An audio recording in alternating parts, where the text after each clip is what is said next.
નર્મદામાં સ્થાનિક ચૂંટણીઓમાં ભાજપની હાર પર ફરી બોલ્યા સાંસદ મનસુખ વસાવા. ડેડિયાપાડા ખાતે યોજાયેલી એક બેઠકમાં મનસુખ વસાવા આક્રમક બનતા જોવા મળ્યા. જિલ્લા તાલુકા પંચાયતોમાં હારનું ઠીકરું ભાજપના જિલ્લા પ્રમુખ અને મહામંત્રી પર ફોડ્યું. જિલ્લા પ્રમુખ નીલ રાવ અને મહામંત્રી હિતેશ વસાવા પર આરોપ લગાવ્યા. જિલ્લા પ્રમુખ ચૈતર વસાવા સાથે ભળેલા છે જિલ્લા પ્રમુખ, તેઓ પણ આક્ષેપ લગાવ્યો. જિલ્લા પ્રમુખ ભાજપના જ કાર્યકર્તાઓને ડરાવતા હોવાનો પણ આક્ષેપ લગાવ્યો. જિલ્લા પ્રમુખ ભાજપના કાર્યાલયમાં એસીવાળી ઓફિસમાં બેસી રહે છે તેવો પણ આક્ષેપ કર્યો. તો ચૂંટણીમાં થયેલા ખોટા આરોપો પર કાઉન્ટર ન કર્યું તેમ પણ મનસુખ વસાવાએ જણાવ્યું. જેવો ડરાવે શંકરભાઈ તો બરોબર છે, આ તો જિલ્લાનો પ્રમુખ અને મહામંત્રી આપણા કાર્યકર્તાને બીવડાવે, ડરાવે. આ તો ચૈતર સાથે મળેલા છે એવું થયું ને. એ જિલ્લાના પ્રમુખ તરીકે એને અમુક સીટો પર ફરી એને ખબર છે કે આટલો ખોટો અપપ્રચાર કરે છે, તેમને કાઉન્ટર કરવો જોઈતું હતું કે આ ખોટો પ્રચાર કરે છે.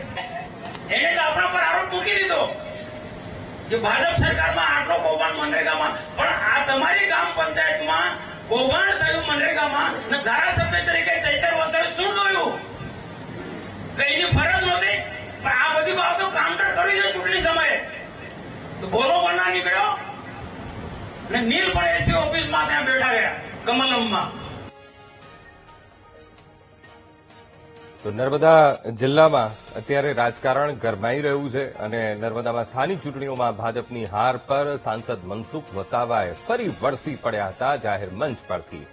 ડેડિયાપાડા ખાતે એક બેઠક યોજાઈ હતી અને આ બેઠકમાં મનસુખ વસાવા તેઓ આક્રમક જોવા મળ્યા હતા. જિલ્લા તાલુકા પંચાયતોનું હારનું ઠીકરું ભાજપના જિલ્લા પ્રમુખ અને મહામંત્રી પર તેમણે ફોડ્યું અને સાથે જાહેરમાં તેમણે જિલ્લા પ્રમુખ નીલ રાવ અને મહામંત્રી હિતેશ વસાવા પર આરોપ લગાવ્યા છે. જિલ્લા પ્રમુખ ચૈતર વસાવા સાથે ભળી ગયા છે તેવો પણ આક્ષેપ તેમણે મંચ ઉપરથી લગાવ્યો. ચૂંટણીમાં તેઓ નિષ્ક્રિય રહ્યા તેવા પણ આક્ષેપો કરવામાં આવ્યા. સાથોસાથ મહત્વપૂર્ણ બાબત એ પણ સામે આવી, તેમનું કહેવું એ પણ છે, આક્ષેપ લગાવતા એ પણ કહ્યું જિલ્લા પ્રમુખ ભાજપના જ કાર્યકર્તાઓને ડરાવી રહ્યા છે.